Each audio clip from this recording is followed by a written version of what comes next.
예, 이번 시간에는 우리 세무사랑 프로에서 그러니까 일반 전표와 메인 매출 전표 입력과 관련되는 부분 다 공부를 하셨고요. 메인 매출 전표 입력과 관련되는 부분은 세금 계산서 관련되는 정보들로 구성이 되어 있었습니다. 그죠? 그러한 부분들이 사실은 전자세금 계산서나 신용카드 매출이라든가 뭐 이런 부분들은 이미 국세청의 정보들이 다 존재를 한다라는 겁니다. 그러한 정보들을 직접 우리 세무사랑 프로에서 국세청에 있는 정보를 연동시켜서 사용하는 부분들을 한번 살펴보도록 하겠습니다. 그 기능이 우리 회계관리 재무회계 쪽에 보시면 기타 전표 입력이라고 하는 메뉴에서 빠른 전표 입력, 국세청 전자세금계산서, 엑셀 자료, 일반 전표, 신용카드 메인 매출 전표 전송 뭐 해서 여러 가지 기능들이 있습니다. 이 중에서 국세청 전자세금계산서 관련되는 파트를 설명을 드리도록 하겠습니다. 자, 그 부분이 우리 교재로는 146페이지에 있습니다. 146페이지에 있는데, 자, 요 전자세금계산서 관련되는 정보들은 자, 우리 국세청 홈택스로 들어오게 되면 국세청 홈택스에 그러니까 그 전자세금계산서 관련되는 정보들이 다 존재를 하는데 로그인을 통해서 그러니까 가입을 한번 해보도록 하겠습니다. 자, 로그인을 해서 공인인증서를 갖고 로그인을 합니다.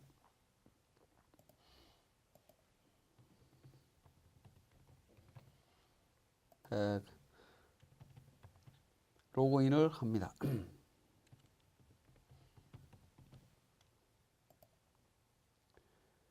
자, 이렇게 그 국세청 홈택스에 로그인을 하게 되면 조회 발급이라고 하는 메뉴가 있습니다. 이 조회 발급이라고 하는 메뉴에서 전자세금 계산서, 전자계산서에 대한 발급, 목록조회, 합계, 통계조회 뭐 관련되는 정보들이 있습니다. 자, 목록조회, 발급이라고 하는 부분은 전자세금 계산서를 건별, 수정 발급, 일괄 발급해서 여러 가지 발급에 대한 정보들이 나오고요. 목록 조회로 들어가게 되면 발급된 내용 또는 수취한 내용을 월별, 분기별로 조회할 수가 있습니다. 예를 들어서 분기별로 한번 조회를 해보겠습니다. 자, 분기별로 매출과 관련해서 2018년도 12월 달 부분을 조회를 한번 해보겠습니다. 자, 이렇게 조회 버튼을 누르게 되면 관련되는 정보들을 전부 다 확인하실 수 있습니다. 이렇게 전자세금계산서 발급된 내용들을 확인할 수 있다라는 부분이죠. 자, 그런 정보들을 이미 국세청 홈택스에 등록이 되어 있기 때문에 이 정보들을 우리 세무사랑 프로로 연동해서 사용하는 부분이 되겠습니다. 자, 그러면 국세청 전자세금계산서라고 하는 메뉴를 통해서 한번 연동되는 과정을 한번 살펴보도록 하겠습니다. 자, 국세청 전자세금계산서라고 하는 메뉴를 통해서 보시면 화면이 이렇게 생겨 있습니다. 이 화면에서 우리 상단 부분에 F3번 전자세금계산서 불러오기라고 하는 메뉴가 있습니다. 자, 이걸 클릭을 하게 되면 매출세금계산서, 매출계산서, 매입세금계산서, 매입계산서, 조회기간에 대한 정보가 나오고요. 수임업체 관련되는 정보, 인증서 등록 정보가 있습니다. 자, 인증서 등록 F2번을 통해서 인증서를 등록을 합니다. 자, 이렇게 등록을 해줍니다. 등록을 하신 후에 조회 기간을 선택하신 다음에 예를 들어서 2기 확정분이다라고 하면 10월부터 12월 달 끝까지를 확인 버튼을 통해서 국세청 홈택스로 접속해서 정보를 자동으로 불러올 수 있는 기능입니다. 그런데 우리 교육용 내용이고 또 사업자 등록 번호라든가 공인인증서라든가 이런 문제 때문에 실질적으로 이렇게 스크래핑해서 국세청 홈택스를 접속해서 스크래핑해서 자료를 받을 수는 없습니다. 근데 실무에서는 이 인증서를 등록해서 스크래핑 기능을 통해 갖고 그러니까 전자세금계산서를 정보를 반영을 하는 과정입니다. 그러면 우리 교육에 있어서 여러분들이 실제 한번 해볼 수 있는 방법은 자, 아까 앞에서 말씀드렸지만 이렇게 국세청 전자세금계산서를 조회해서 엑셀로 자료를 내려받을 수 있다라는 겁니다. 자, 엑셀로 자료를 내려받아서 이 부분을 갖고 엑셀로 자료 내려받은 부분을 갖고 우리 프로그램에 연동하는 과정을 한번 살펴보도록 하겠습니다. 제가 미리 관련되는 정보를 교재 데이터라고 하는 부분을 통해서 미리 저장을 해놨습니다. 국세청 전자세금계산서 관련되는 정보 2018년도 정보인데요. 자, 이 부분 내려받게 되면 파일이 이렇게 생겨져 있습니다. 자, 이런 파일로 구성이 되어 있는데요. 자, 날짜별로 해서 쭉 전자세금계산서를 내려받을 수가 있습니다. 이렇게 내려받은 엑셀 파일을 연동시키는 과정을 통해서 한번 보여드리겠습니다. 자, 이렇게 내려받은 정보를 우리 세무사랑 프로의 국세청 전자세금계산서라고 하는 부분에서 F3번 전자세금계산서 불러오기 메뉴를 통해서 직접 불러오지를 못하기 때문에 이미 저장되어 있는 데이터를 연동시키는 부분을 보도록 하겠습니다. 자, 역삼각표 눌러보시면 매출자료 불러오기가 있고 매입자료 불러오기, 면세매출, 면세매입이 있습니다. 자, 매출자료, 매입자료는 과세분이고요. 면세매출, 면세매입은 면세 관련되는 부분입니다. 자, 먼저 매출자료 불러오기. 자, 매출자료 불러오기에서 이미 저장되어 있는 데이터를 찾아갑니다. 제가 엑셀 데이터 국세청 홈택스에서 내려받은 데이터, 교재 관련 데이터에서 국세청 전자세금계산서 엑셀 자료 2018년도 매출 자료입니다. 열기 버튼을 누릅니다. 자, 열기 버튼을 누르면 전자세금계산서 관련해서 정보들이 전자세금계산서 정보와 매입 매출 데이터 정보가 함께 비교되는 형태로 보입니다. 자, 매입 매출 데이터는 하나도 입력되어 있는 부분이 없죠. 그대로 확인 버튼을 눌러줍니다. 자, 확인 버튼을 누르면 붕괴 유형이 나옵니다. 자, 붕괴 관련되는 부분들 반영해 주시면 되겠고요. 붕괴 변경할 게 없다라고 하면 그대로 전표 처리로 갑니다. F6번 전표 처리 예라고 선택을 하게 됩니다. 그러면 17건 전표가 처리됐다라는 것을 확인하실 수 있습니다. 자, 그러면 우리 매입 매출 전표에 입력되어 있는 과정을 한번 보겠습니다. 자, 4월에서 6월 달까지 조회를 하게 되면 전자세금계산서 관련해서 입력되어 있는 부분들이 있습니다. 자, 여기에 보시면 여러 가지 내용들이 입력되어 있는 부분들을 확인하실 수가 있죠. 백두산, 오대산, 천왕봉 관련되는 부분들, 이건 전부 다 전자세금계산서로 연동시킨 부분입니다.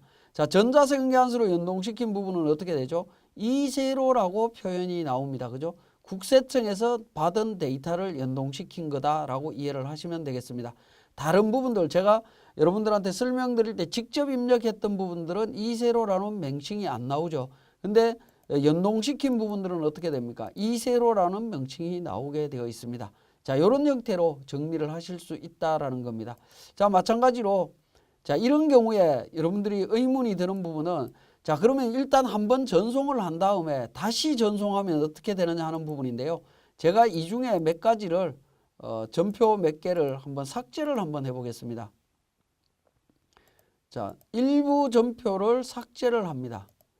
자, 삭제를 하고 다시 국세청 전자세금계산서 불러오기를 누릅니다. 매출자료 불러오기에서 앞에 불러왔던 자료를 엽니다.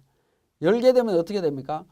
자, 일부 국세청 전자세금계산서와 매입 매출 전표에 입력되어 있는 데이터가 서로 맞는지를 확인을 합니다.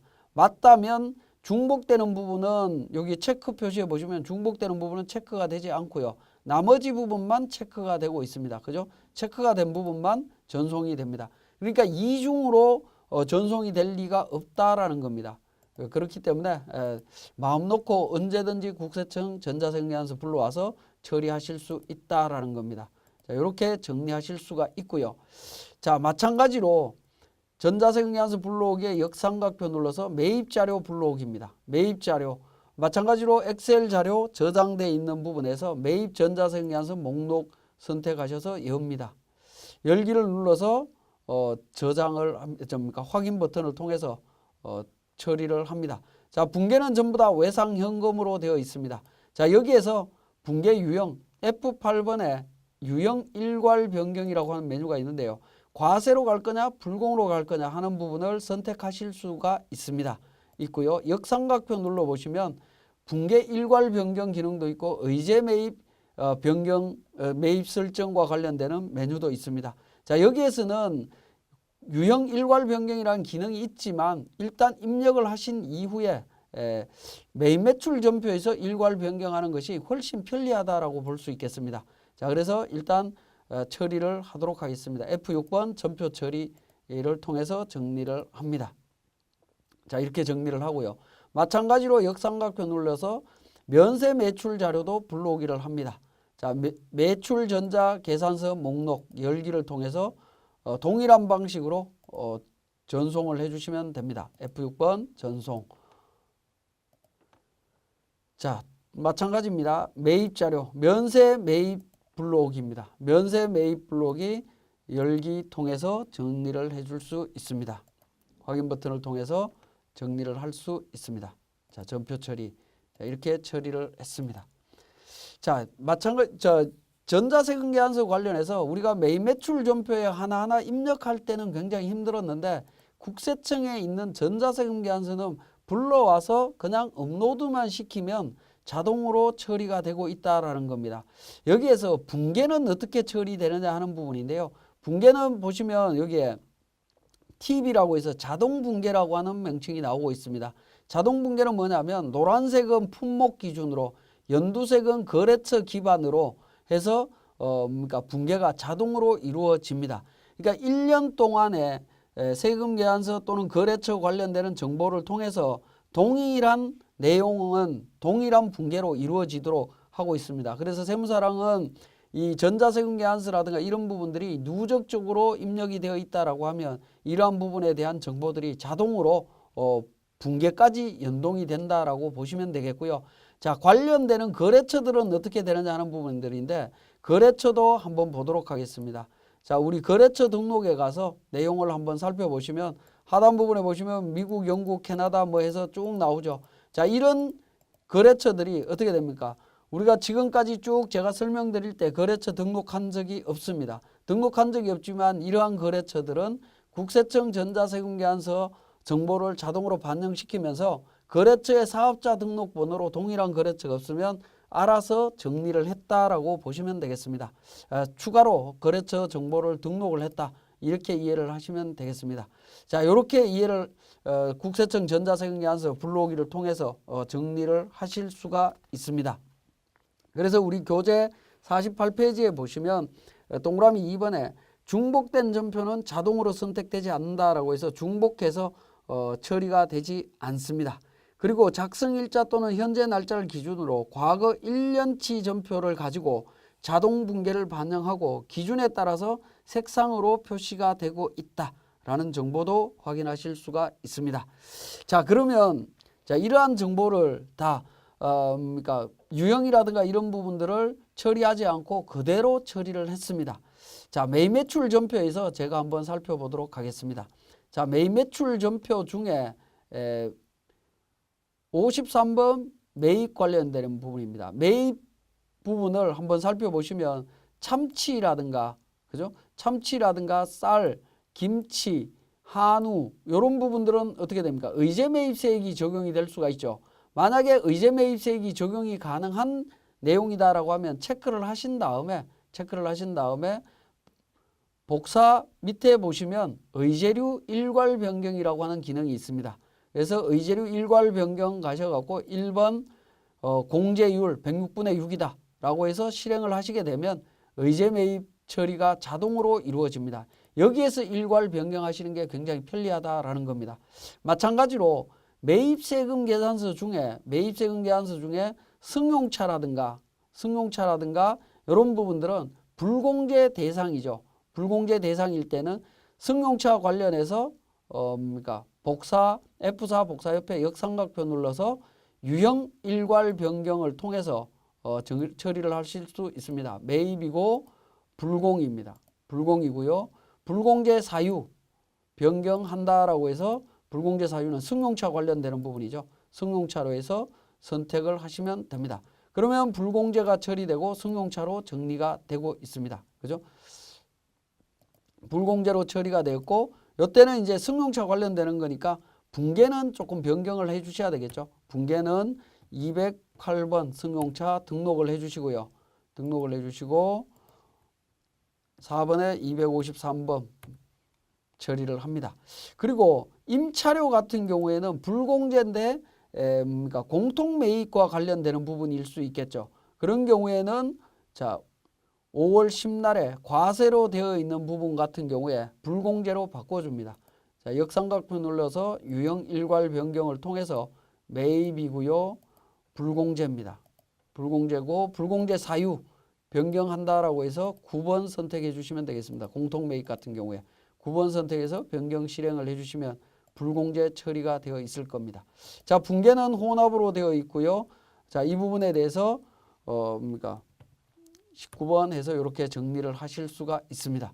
자, 그래서 국세청 전자세금계산서 자료 불러오기, 국세청 전자세금계산서 국세청 홈택스에 등록되어 있는 정보를 불러와서 처리를 하는데 일반적으로 전표 처리까지는 무난하게 처리를 하실 수가 있고요.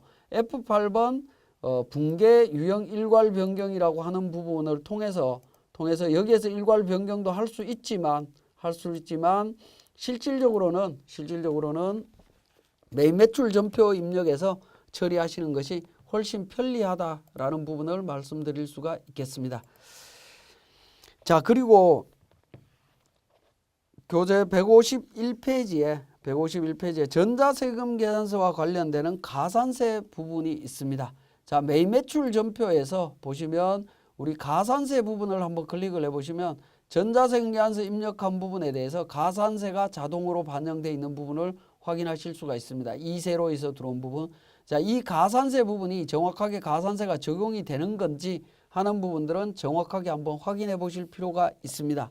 자, 전자세금 계산서는 재화나 용역의 공급일이 속하는 달에 다음 달 10일까지 발급하도록 되어 있습니다.